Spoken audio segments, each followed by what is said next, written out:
Chess Diagnostic. Hello and welcome to position 14 of my Complete Chess Endgame course. So today, this position with white or black to move, well, before I tell you, if you want to stop the position and analyze it yourself, you can, but it's a win either way. Now, this position stacks upon the previous positions we learned in terms of the concepts, where we're going to use the direct and distant opposition, as well as one additional concept called triangulation. Now, triangulation is not very as complex as it sounds. Basically, it's you use a set of squares that look like a triangle, and you move your king between them to actually lose a tempo, to lose a move, so that the opponent can't outflank you. And now, because of white's extra pawn, he controls extra squares, and well, in this specific position, he can use triangulation, but he actually has another outflanking maneuver as well. So he'll start with king to a3, and if the king comes over, see he's moving between these squares here. And now he can actually just sack a pawn by allowing black to take the opposition, but he loses a move by moving here, and even though black can take the pawn, white actually outflanks him. Now white is controlling this entire c-file to usher his pawn in. Now this will require some calculation, of course, but after king to b6, he controls the entire amount of squares to usher his pawn in, and he gets his pawn in before black. And now, of course, you need to be able to calculate that he's able to stop the pawn. If black brings his queen in, or his king in, then he can actually force mate this way. Or if black wants to push his pawn by a2, then white will just force mate either way. Alright, so if we go back here, what if white is playing king to c3? Now you can see that the computers evaluate these positions, if we turn on the computer, a little differently than an endgame table base, which is more accurate because it's so many moves out. So the question for you is, how are you going to accurately figure out which moves to play? And this is where the concepts come in. Now, of course, if the computer's suggesting to play here, but a human would normally play something like this. He'd play back. Now, if we bring our king up, we can see that we can actually just gain the opposition, and we're going to eventually win this pawn. We'll just move our pawn up, and at this point, if we played king to c3, then we'll be able to outflank black.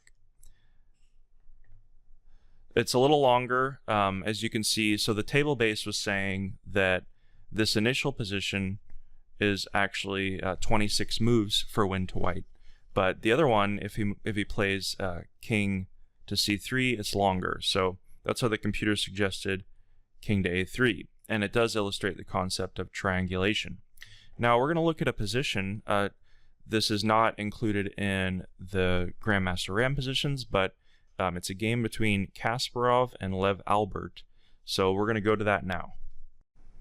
Alright, so here is a real game position between Kasparov and Lev Alburt.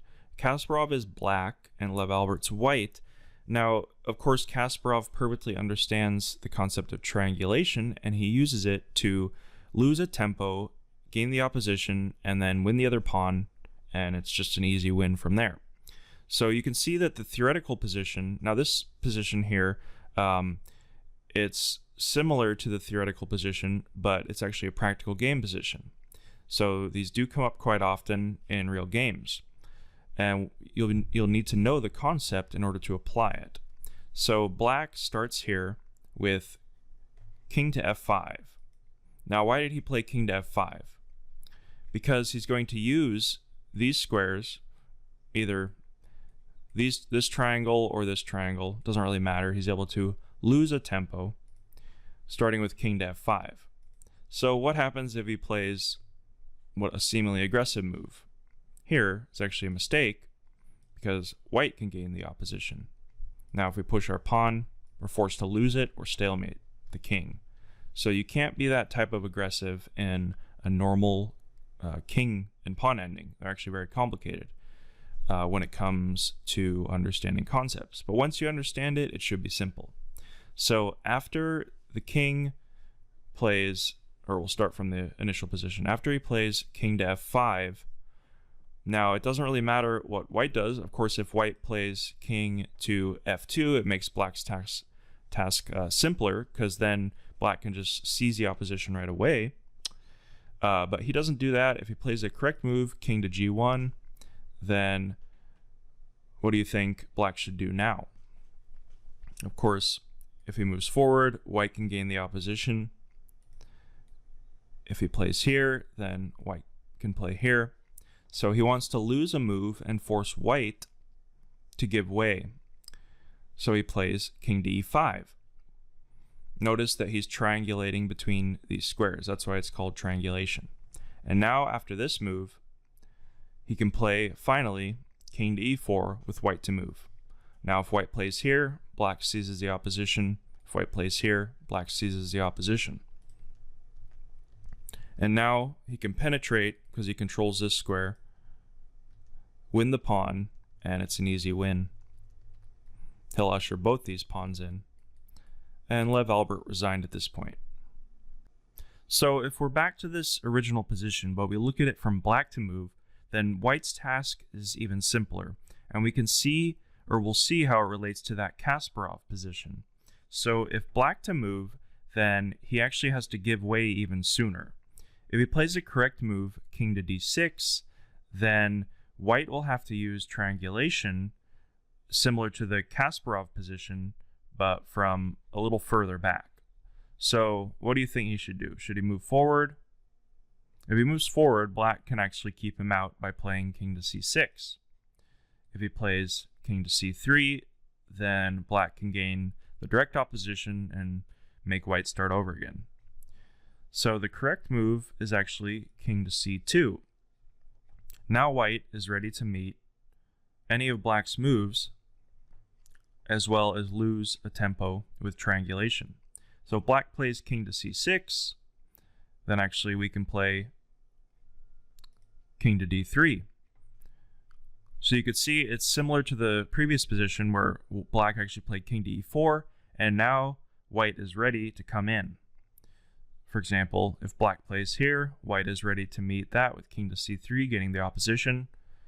If black plays here, then he's ready to meet it with king to d4, and he's going to come in and win this pawn.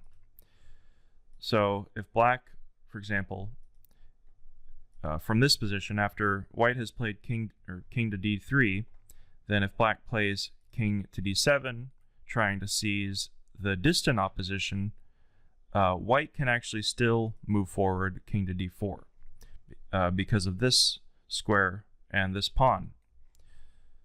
So after he plays king to c6, white can actually just start advancing his pawn. Now, of course, you need to calculate because you're sacking a pawn, but you're gaining control of all the squares. So this pawn controls this square, and white is controlling these squares, and black is just too late. He's forced to move forward instead of trying to stop this white pawn, and of course white queens in time, and he'll be mating black soon. Alright, so this is the initial position. That Kasparov Alburt position is not included in Grandmaster RAM, as I said, but the concepts of triangulation in conjunction with distant and direct opposition are very useful and must know when you're trying to win simple king and pawn endings. And that's why these simple positions build on top of each other, and I'm trying to tie it all together. But of course you should know the result from either side, but most importantly, instead of the actual concrete position, you need to know the concepts, and that's what it's really all about. If you have any questions about any of these positions, or especially this specific one, leave it in the comments. Subscribe to follow along for future chess videos, and I'll see you in the future.